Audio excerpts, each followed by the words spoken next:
ಅಲ್ಲ ನಿನ್ನೆ ತಾನೇ ನೀವು ಕೇಳ್ತಾ ಇದ್ರಿ ಒಳ ಮೀಸಲಾತಿದು ಏನಾಯಿತು ಅಂತ. ಸದ್ಯದಲ್ಲೇ ಮಾಡ್ತೀವಿ ಅಂತ ಹೇಳಿದ್ದೆ. ಮಾನ್ಯ ಮುಖ್ಯಮಂತ್ರಿಗಳು ಜಸ್ಟಿಸ್ ನಾಗಮೋಹನ್ ದಾಸ್ ಅವರನ್ನು ನೇಮಕ ಮಾಡಿದ್ದಾರೆ. ಅವರಿಗೆ 3 ತಿಂಗಳ ಒಳಗಾಗಿ ವರದಿಯನ್ನು ಕೊಡಬೇಕು ಅಂತ ಹೇಳಿದ್ದಾರೆ. ಅದು ಭಾಳ ಒಳ್ಳೆಯ ಬೆಳವಣಿಗೆ. ಆದಷ್ಟು ಬೇಗ ಅದು ಆದರೆ ನಮಗೆ ಎಂಪೆರಿಕಲ್ ಡೇಟಾ ಬರಬೇಕು ಅಂತೇಳಿ ಅದನ್ನು ಅವರು ಸಬ್ಮಿಟ್ ಮಾಡಿದ ತಕ್ಷಣ ಸರ್ಕಾರ ತೀರ್ಮಾನ ತಗೊಳುತ್ತೆ. ಅದು ಅವರು ಅದನ್ನು ಗೊತ್ತಿಲ್ಲ, ಅದು ಅವ್ರಿಗೇನು ಡೈರೆಕ್ಷನ್ಸ್ ಕೊಟ್ಟಿದ್ದಾರೋ ನೋಡೋಣ.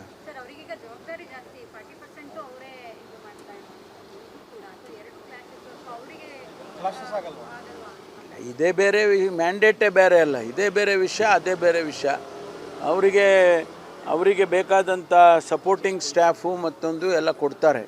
ಹಾಗಾಗಿ ಅವರು ಓವರ್ಲ್ಯಾಪಿಂಗ್ ಆಗೋದಂತೂ ಏನಿಲ್ಲ. 15% ಗೊತ್ತಿಲ್ಲ ಇನ್ನು ಏನು ಅವರು ಏನು ವರದಿ ಕೊಡ್ತಾರೆ ನೋಡೋಣ.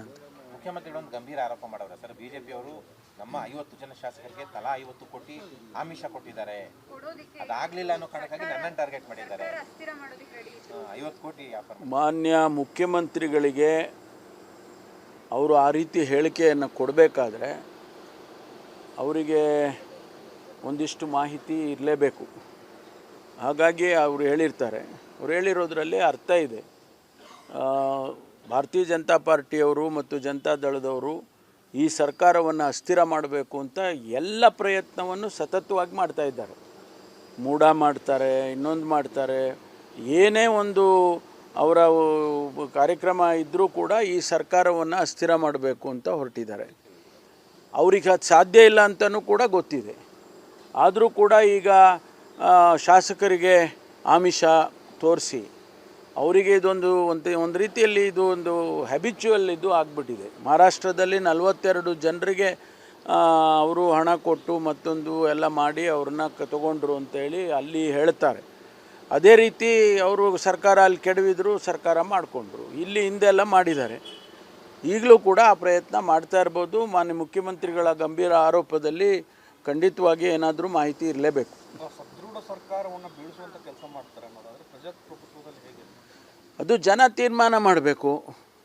ಜನ ಗಮನಿಸ್ತಾರೆ. ಇದನ್ನೆಲ್ಲ ಜನ ಏನು ಕಣ್ಮುಚ್ಕೊಂಡು ಎಲ್ಲವನ್ನೂ ತಗೊಳ್ಳೋದಿಲ್ಲ. ಒಂದೊಂದು ಸಾರಿ ಅವ್ರಿಗೆ ತಪ್ಪು ಕಲ್ಪನೆಗಳು ಬರ್ಬೋದು. ಆದರೆ ನಾವು ಕೂಡ ಜನ ಸಮುದಾಯದ ಮುಂದೆ ಹೋಗಿ ಹೇಳ್ತೀವಿ. ಅವ್ರನ್ನೇನು ಅಷ್ಟೊಂದು ಸುಲಭನಾಗಿ ಜನ ಒಪ್ಕೊಳ್ಳೋದಿಲ್ಲ, ತಿರಸ್ಕಾರ ಮಾಡ್ತಾರೆ.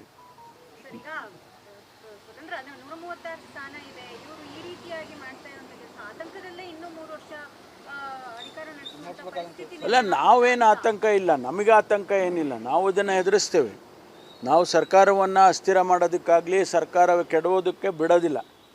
ಅದರಿಂದ ನಮಗೇನು ಅದರ ಆತಂಕ ನಮಗಿಲ್ಲ. ಆದರೆ ಪ್ರಜಾಪ್ರಭುತ್ವದ ವ್ಯವಸ್ಥೆಯಲ್ಲಿ ಈ ಥರ ಬೆಳವಣಿಗೆಗಳಾಗಬಾರ್ದಲ್ಲ.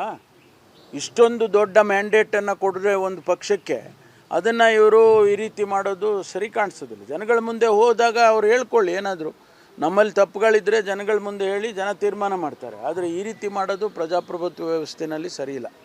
ಅದು ಉತ್ತರ ಪ್ರದೇಶದ ಬುಲ್ಡೋಜರ್ ನ್ಯಾಯಕ್ಕೆ ಸುಪ್ರೀಂ ಕೋರ್ಟ್ ಅಂಕುಶ ಹಾಕಿದೆ. ಅಲ್ಲ, ಅದು ನ್ಯಾಯಾಲಯಗಳು ಸರ್ಕಾರಗಳು ಏನೇ ತೀರ್ಮಾನ ಮಾಡಿದರೆ ಅದು ಜನಪರವಾಗಿ ಇಲ್ಲ ಅಂತ ಗೊತ್ತಾದರೆ ಅದಕ್ಕೆ ಸಂಬಂಧಪಟ್ಟ ಹಾಗೆ ತೀರ್ಪನ್ನು ಕೊಡ್ತಾರೆ. ಈಗ ಅದಕ್ಕಾಗಿ ಅವರು ಕೊಟ್ಟಿದ್ದಾರೆ. ಸುಪ್ರೀಂ ಕೋರ್ಟ್ನಲ್ಲಿ ಉತ್ತರ ಪ್ರದೇಶದ ಸರ್ಕಾರದ ವಿರುದ್ಧವಾದ ತೀರ್ಪನ್ನು ಕೊಟ್ಟಿದ್ದಾರೆ. ಅಲ್ಲ ನಿನ್ನೆ ತಾನೇ ನೀವು ಕೇಳ್ತಾ ಇದ್ರಿ ಒಳ ಮೀಸಲಾತಿದು ಏನಾಯಿತು ಅಂತ. ಸದ್ಯದಲ್ಲೇ ಮಾಡ್ತೀವಿ ಅಂತ ಹೇಳಿದ್ದೆ. ಮಾನ್ಯ ಮುಖ್ಯಮಂತ್ರಿಗಳು ಜಸ್ಟಿಸ್ ನಾಗಮೋಹನ್ ದಾಸ್ ಅವರನ್ನು ನೇಮಕ ಮಾಡಿದ್ದಾರೆ. ಅವರಿಗೆ 3 ತಿಂಗಳ ಒಳಗಾಗಿ ವರದಿಯನ್ನು ಕೊಡಬೇಕು ಅಂತ ಹೇಳಿದ್ದಾರೆ. ಅದು ಭಾಳ ಒಳ್ಳೆಯ ಬೆಳವಣಿಗೆ. ಆದಷ್ಟು ಬೇಗ ಅದು ಆದರೆ ನಮಗೆ ಎಂಪೆರಿಕಲ್ ಡೇಟಾ ಬರಬೇಕು ಅಂತೇಳಿ ಅದನ್ನು ಅವರು ಸಬ್ಮಿಟ್ ಮಾಡಿದ ತಕ್ಷಣ ಸರ್ಕಾರ ತೀರ್ಮಾನ ತಗೊಳುತ್ತೆ.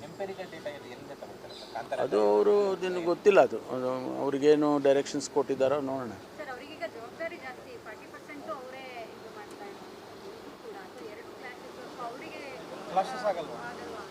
ಇದೇ ಬೇರೆ, ಮ್ಯಾಂಡೇಟೇ ಬೇರೆ ಅಲ್ಲ, ಇದೇ ಬೇರೆ ವಿಷಯ, ಅದೇ ಬೇರೆ ವಿಷಯ.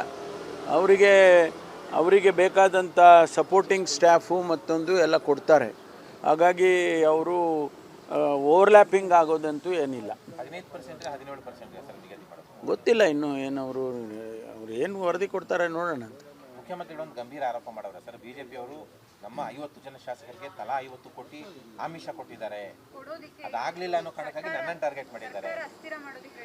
50 ಕೋಟಿ ಆಫರ್. ಮಾನ್ಯ ಮುಖ್ಯಮಂತ್ರಿಗಳಿಗೆ ಅವರು ಆ ರೀತಿ ಹೇಳಿಕೆಯನ್ನು ಕೊಡಬೇಕಾದ್ರೆ ಅವರಿಗೆ ಒಂದಿಷ್ಟು ಮಾಹಿತಿ ಇರಲೇಬೇಕು.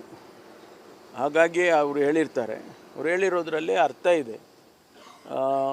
ಭಾರತೀಯ ಜನತಾ ಪಾರ್ಟಿಯವರು ಮತ್ತು ಜನತಾದಳದವರು ಈ ಸರ್ಕಾರವನ್ನು ಅಸ್ಥಿರ ಮಾಡಬೇಕು ಅಂತ ಎಲ್ಲ ಪ್ರಯತ್ನವನ್ನು ಸತತವಾಗಿ ಮಾಡ್ತಾ ಇದ್ದಾರೆ. ಮೂಡ ಮಾಡ್ತಾರೆ, ಇನ್ನೊಂದು ಮಾಡ್ತಾರೆ. ಏನೇ ಒಂದು ಅವರ ಕಾರ್ಯಕ್ರಮ ಇದ್ದರೂ ಕೂಡ ಈ ಸರ್ಕಾರವನ್ನು ಅಸ್ಥಿರ ಮಾಡಬೇಕು ಅಂತ ಹೊರಟಿದ್ದಾರೆ.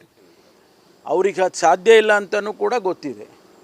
ಆದರೂ ಕೂಡ ಈಗ ಶಾಸಕರಿಗೆ ಆಮಿಷ ತೋರಿಸಿ ಅವರಿಗೆ ಇದೊಂದು ಒಂದು ರೀತಿಯಲ್ಲಿ ಇದು ಒಂದು ಹ್ಯಾಬಿಚುವಲ್ ಇದು ಆಗಿಬಿಟ್ಟಿದೆ. ಮಹಾರಾಷ್ಟ್ರದಲ್ಲಿ 42 ಜನರಿಗೆ ಅವರು ಹಣ ಕೊಟ್ಟು ಮತ್ತೊಂದು ಎಲ್ಲ ಮಾಡಿ ಅವ್ರನ್ನ ತಗೊಂಡ್ರು ಅಂತೇಳಿ ಅಲ್ಲಿ ಹೇಳ್ತಾರೆ. ಅದೇ ರೀತಿ ಅವರು ಸರ್ಕಾರ ಅಲ್ಲಿ ಕೆಡವಿದ್ರು, ಸರ್ಕಾರ ಮಾಡಿಕೊಂಡ್ರು. ಇಲ್ಲಿ ಹಿಂದೆಲ್ಲ ಮಾಡಿದ್ದಾರೆ. ಈಗಲೂ ಕೂಡ ಆ ಪ್ರಯತ್ನ ಮಾಡ್ತಾ ಇರ್ಬೋದು. ಮಾನ್ಯ ಮುಖ್ಯಮಂತ್ರಿಗಳ ಗಂಭೀರ ಆರೋಪದಲ್ಲಿ ಖಂಡಿತವಾಗಿ ಏನಾದರೂ ಮಾಹಿತಿ ಇರಲೇಬೇಕು. ಸದೃಢ ಸರ್ಕಾರವನ್ನು ಬೀಳಿಸುವಂಥ ಕೆಲಸ ಮಾಡ್ತಾರೆ ಅನ್ನೋದಾದರೆ ಪ್ರಜಾಪ್ರಭುತ್ವದಲ್ಲಿ ಹೇಗೆ? ಅದು ಜನ ತೀರ್ಮಾನ ಮಾಡಬೇಕು. ಜನ ಗಮನಿಸ್ತಾರೆ. ಇದನ್ನೆಲ್ಲ ಜನ ಏನು ಕಣ್ಮುಚ್ಕೊಂಡು ಎಲ್ಲವನ್ನೂ ತಗೊಳ್ಳೋದಿಲ್ಲ. ಒಂದೊಂದು ಸಾರಿ ಅವ್ರಿಗೆ ತಪ್ಪು ಕಲ್ಪನೆಗಳು ಬರ್ಬೋದು. ಆದರೆ ನಾವು ಕೂಡ ಜನ ಸಮುದಾಯದ ಮುಂದೆ ಹೋಗಿ ಹೇಳ್ತೀವಿ. ಅವ್ರನ್ನೇನು ಅಷ್ಟೊಂದು ಸುಲಭನಾಗಿ ಜನ ಒಪ್ಕೊಳ್ಳೋದಿಲ್ಲ, ತಿರಸ್ಕಾರ ಮಾಡ್ತಾರೆ.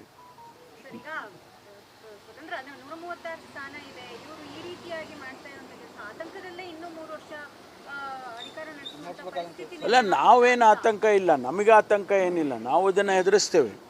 ನಾವು ಸರ್ಕಾರವನ್ನು ಅಸ್ಥಿರ ಮಾಡೋದಕ್ಕಾಗಲಿ ಸರ್ಕಾರ ಕೆಡವೋದಕ್ಕೆ ಬಿಡೋದಿಲ್ಲ.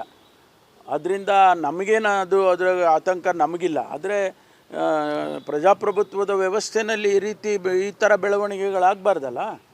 ಇಷ್ಟೊಂದು ದೊಡ್ಡ ಮ್ಯಾಂಡೇಟನ್ನು ಕೊಟ್ಟರೆ ಒಂದು ಪಕ್ಷಕ್ಕೆ ಅದನ್ನು ಇವರು ಈ ರೀತಿ ಮಾಡೋದು ಸರಿ ಕಾಣಿಸೋದಿಲ್ಲ. ಜನಗಳ ಮುಂದೆ ಹೋದಾಗ ಅವ್ರು ಹೇಳ್ಕೊಳ್ಳಿ, ಏನಾದರೂ ನಮ್ಮಲ್ಲಿ ತಪ್ಪುಗಳಿದ್ದರೆ ಜನಗಳ ಮುಂದೆ ಹೇಳಿ ಜನ ತೀರ್ಮಾನ ಮಾಡ್ತಾರೆ. ಆದರೆ ಈ ರೀತಿ ಮಾಡೋದು ಪ್ರಜಾಪ್ರಭುತ್ವ ವ್ಯವಸ್ಥೆಯಲ್ಲಿ ಸರಿ ಇಲ್ಲ.